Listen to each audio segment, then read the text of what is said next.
This special edition podcast is brought to you by the Pro Bono Institute. PBI is a nonprofit organization that supports, enhances, and helps to transform the pro bono efforts of major law firms, in-house corporate legal departments, and public interest organizations in the U.S. and around the world.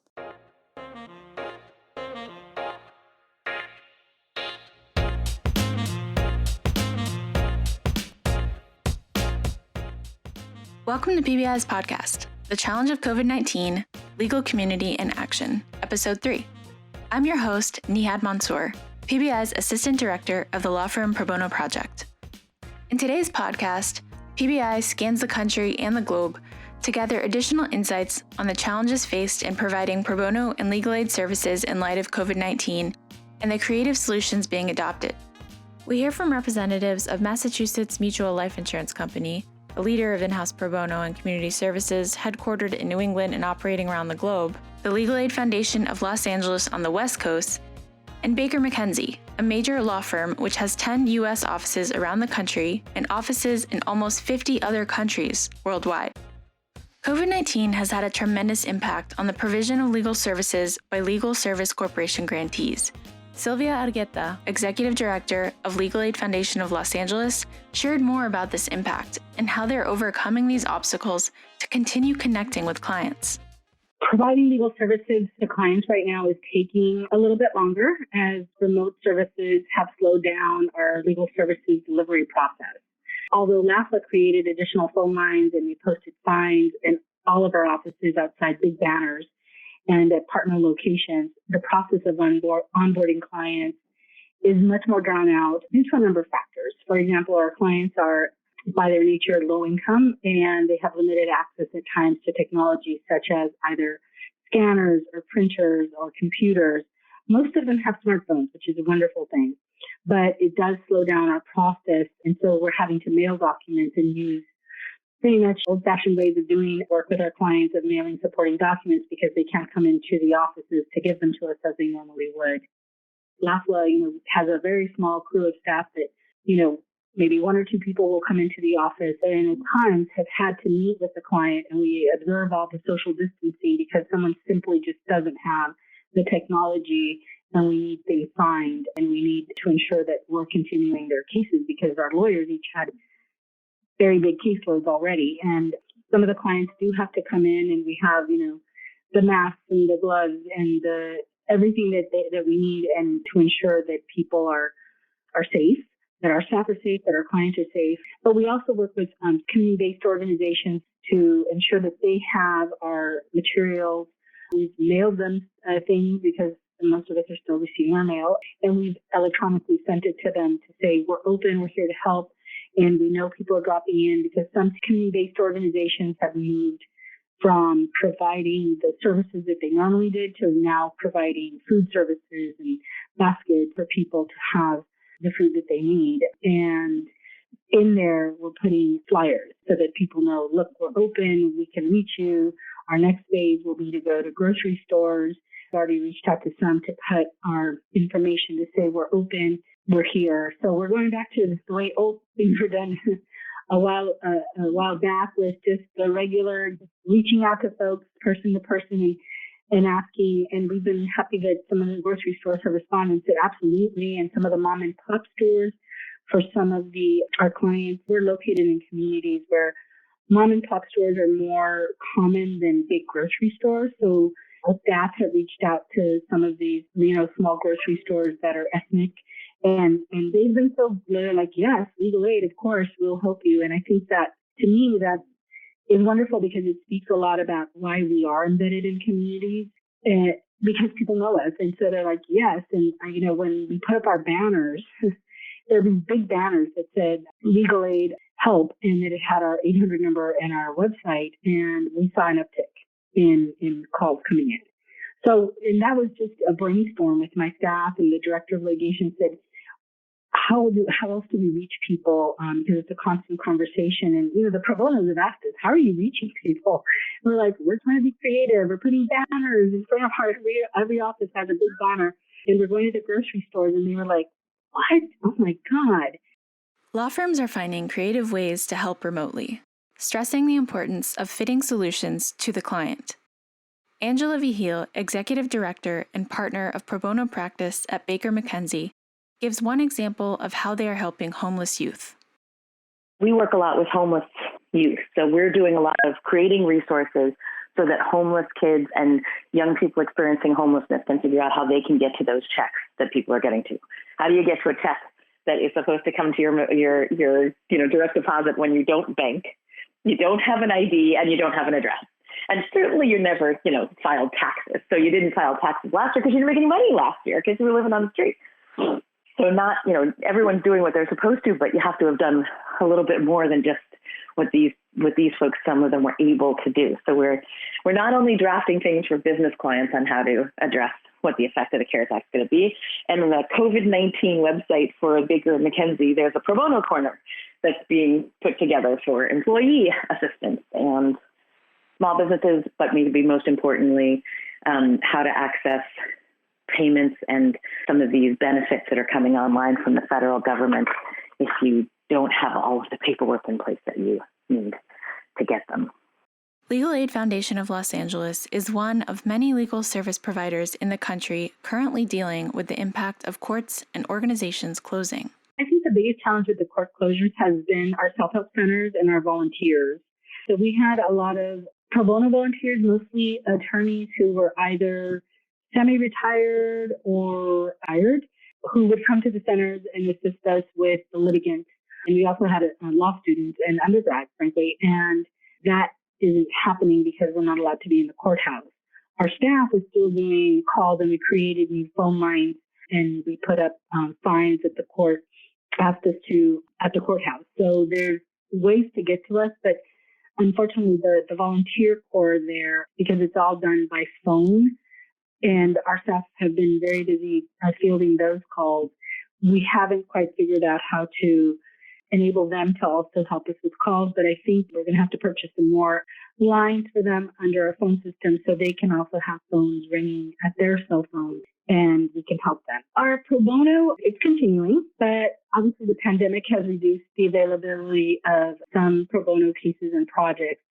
So, for example, LAFLA has many in-person clinics, which are hosted by courts, domestic violence shelters, medical centers, and community organizations. And our pro bono partners generally show up. Law firms bring their associates, and that unfortunately has stopped because all these places have closed. And due to the safer at home orders that we have here in Los Angeles, we just can't do that anymore. So we're trying to be very creative and using GoToMeeting and, where it's safe for people to just access our services, but it's taking longer. And of course, firms are also working on their placements and trying to figure out how they can help us with shorter term cases versus our longer full scope cases. It's one thing to be in a city with many major law firms and corporations, but law firms and corporations in smaller markets and rural communities are facing a challenge of their own. Dorothy Varon, lead counsel in the corporate law department and founder of MassMutual's Pro Bono Committee, explains how MassMutual is serving the community. As much as we try to harness the goodwill of all the lawyers in the community, it is a lot harder for a small firm to devote the kind of time that you see in major markets. So collaborating and trying to utilize more than just lawyers, and to be sure we're talking to organizations that already have built infrastructures, and all of these things are the ways in which we've been dealing with the fact that we're in a small community with small firms. And again, I don't think that that COVID hasn't changed that focus for us, but it shines a light just on how significant the needs are in smaller communities because we don't have large firm resources. And the bigger the demand for pro bono work, the more it shines a light on how important it is for organizations like MassMutual to really step up and be leaders. Legal aid organizations across the country have been implementing different measures and new technologies to adjust to working remotely. They've had to adapt quickly and rethink how they interact with clients. Sylvia Argueta explains how the Legal Aid Foundation of Los Angeles has adjusted. Communication is everything. And so we've increased our phone services so that our Our staff phones ring on their cell phones. So they are connected to their office phones all the time. We have increased our GoToMeeting accounts so that now every lawyer in the organization, 72 of them, have GoToMeeting accounts, and kudos to GoToMeeting for providing 54 of those licenses for free. We also instituted other measures like we have DocuSign, we have MetroFax, which does faxing for remotely. You can do it from home, so our support staff can, send faxes because the Veterans Administration, for example, they only accept faxes, they don't accept emails. So our Veterans Justice Center has got to get documents out for clients, and MetroFax allows us to do that. We also are sending mail remotely using a system called Postal Methods. And so we are constantly trying to figure out what else can we do to increase technology. Every staff member was sent home with either a laptop or a tablet so that they could work from home.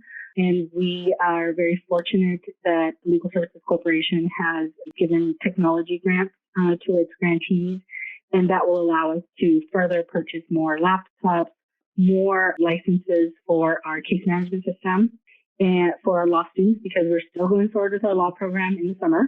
And so and it allows us to do more outreach with the technology that we do have by embedding our Chromebooks into shelters. Even though they're closed, they have our Chromebooks and they can open them up, and the women, mostly, who are in these shelters can then get remote legal services. And that's been very helpful to them, and we're grateful to the shelters who their staff they understand the needs of their clients. And so they open up the Chromebooks, and there we are, and we start a session to provide legal services to them. Along with adjusting internally to support remote work, Pro Bono clinics are now going virtual. A lot of it is always communication, working with our Pro Bono partners by connecting the volunteers with clients that have remote access for our full scope cases. So that's handled differently than, say, your limited action type cases. So the limited actions are the clinics where pro bonos would go to a location, as I mentioned earlier, and provide the services. So what we're doing now, and I'm so happy to report that we had a clinic with Warner Brothers, and their counsel came in remotely, and our clients luckily had the ability and capacity to also go into our GoToMeeting, and they worked for about 3 to 4 hours with clients on expungement. And it wasn't a huge volume, but it was wonderful to have 4 Warner Brothers counsel, pro bono counsel, and 4 of our staff members, plus 4 clients working through an expungement clinic that usually does take about 2 hours. This took a little bit closer to 4 because of the back and forth on remote. But that's our commitment, and I think that's the commitment. We're so grateful to Warner Brothers for saying we're in.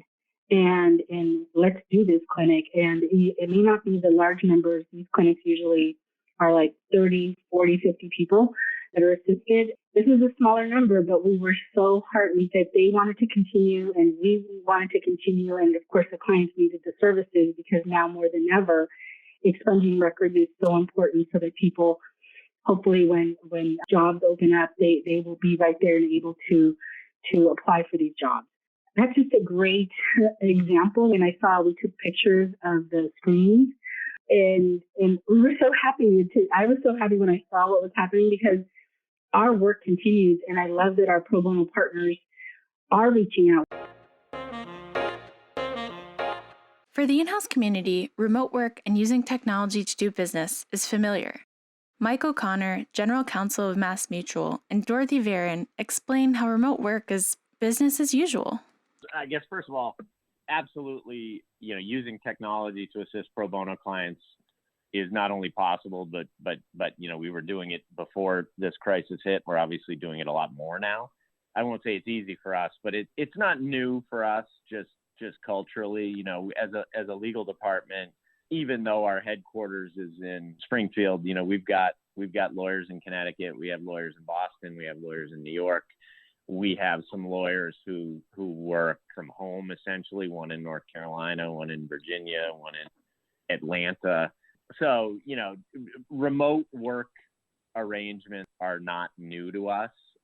So it's been, I won't say seamless. it has not been insurmountably difficult for us to transition to a largely technology-based form of communication. So we've been able to do that. We've got good technology that people have been able to work from home. Some are better at using it than others. I'll let you guess which category of that I'm in. Yeah, and I mean, to be honest with you, the veteran that I have a small team that represents a veteran in a discharge upgrade matter, and he's not local, so we don't meet with him on a face-to-face basis in any event. And so we've used technology and ways to communicate remotely since we took on the matter. So, and needless to say, MassMutual is probably far ahead of the curve in technology than, I hope the court system in Massachusetts will forgive me for this, but then the court system in Massachusetts, so to the extent that we need to adapt to technology to facilitate something we're being asked to do for programs that we don't already have in place. But for example, some things that the courts are asking us to do, the likelihood is quite large that we can deal with whatever technology the court is asking us to build or stand up. So we haven't found really any challenges in that regard. And we just continue to, operate sort of business as usual, except as Mike mentioned, we're kind of trying to be responsive to the needs outside of our current existing programming so that we can provide volunteers as needed. Clearly, technology plays a vital role in allowing corporations, law firms, and legal aid organizations to function while adhering to social distancing requirements and other operating restrictions. However, as all of today's experts pointed out, the client communication chain is only as strong as its weakest link, and this often dictates the use of low-tech approaches to communicating with clients. Angela Vigil made the great point that when legal professionals are choosing the technologies to use, the emphasis needs to be on client access over high-end features. I'm finding really interesting is watching those of us from the parts of the legal community that are pretty lucky, right? We're really fortunate. We have all kinds of access to all kinds of different tools, really experiencing how much that access to tools isn't universal and that your client can't get to you unless you use WhatsApp. It's not a which thing do you want to choose. It's this is the option, right? I can use WhatsApp because I'm at my cousin's house and he still has Wi-Fi. And so I can use WhatsApp on Wi-Fi and I don't have minutes on my phone. So that's, this is how we're going to have to talk. And, when you are in a vulnerable situation, including, of course, if you're living in or near a level of poverty, you don't have as many options. We have more options. We can be more flexible on the service side, on the pro bono side, and we're all learning a lot in that space, I think. For the young people that still get to be connected, it's not so much a matter of where can they get to a computer screen like they were before. It's how can we work with them using the technology ability we have right now. So they're not going to go to the shelter and record and get on the screen with us now. They're going to do it on their cell phones. Sylvia Argueta points out how Legal Aid Foundation of Los Angeles clients are also adjusting to the new type of communication and the use of apps to do what they would normally do in person with an attorney. They're using their personal cell phones. You can't really tell that they're using it because of the camera, but they are. It's so fascinating. They will take a document and literally we told them to, use Genius Scan because it's a free app. And we told them how to download Genius Scan.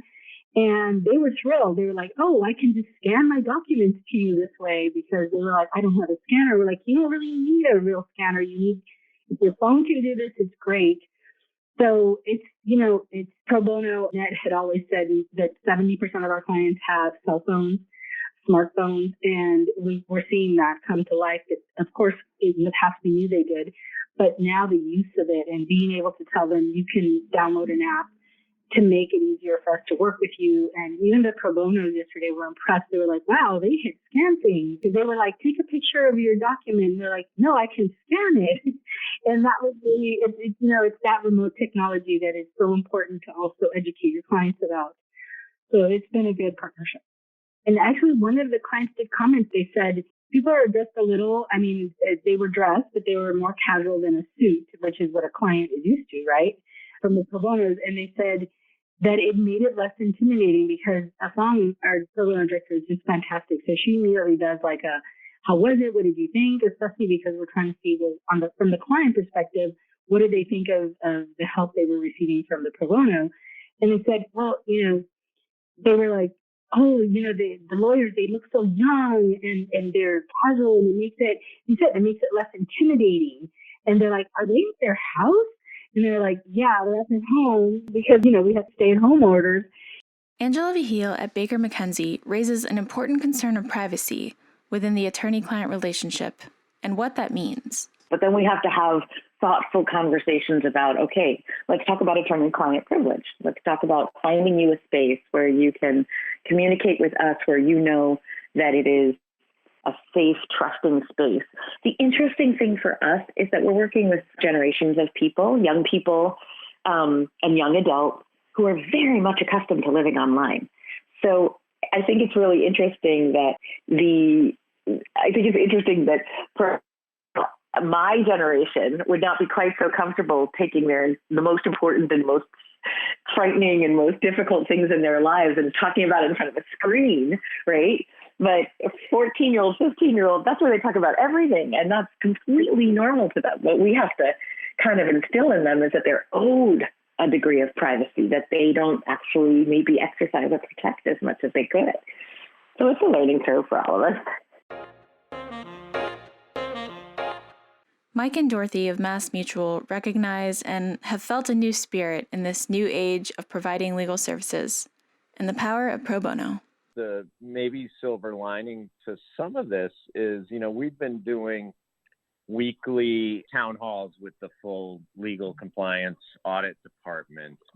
And we always talk a little bit about pro bono opportunities. And I'd say my impression, this is anecdotal, it's not a scientific survey, but people who, have been reluctant to pitch in before are coming out of the woodwork now and looking for ways to help. And I think the spirit that the response to this COVID-19 crisis part of is actually drumming up a lot of enthusiasm for participation in pro bono from lawyers, from non-lawyers across the board. And I hope we're able to harness that and to build on it as we come out of this, because, the needs are great, but hopefully we will have a lot more momentum in terms of increasing participation as we move forward.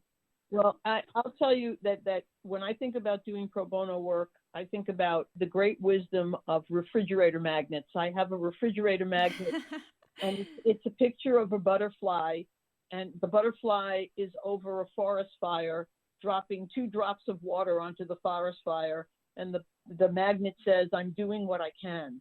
And, when I think of pro bono and the needs of community, the greater community, I think of that butterfly, and I think, everybody dropping 2 little drops of water onto, whatever the particular, fire is in their community. If everybody did it and everybody did what they could, it would certainly be a significant boost in the number of people we could help. So I just always try to remind people it's not how much you do, it's that you do something.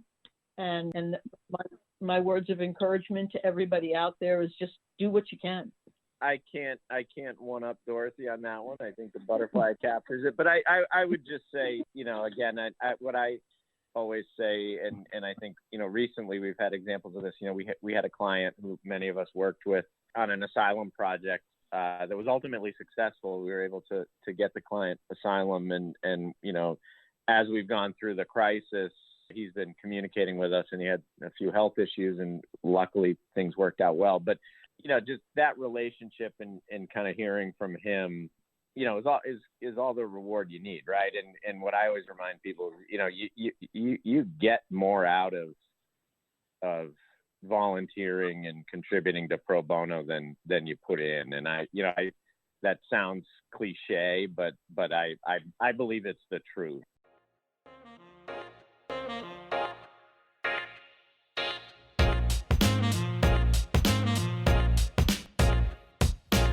Thank you to Sylvia, Angela, Mike, and Dorothy for their thoughtful remarks and leadership on the coronavirus pandemic.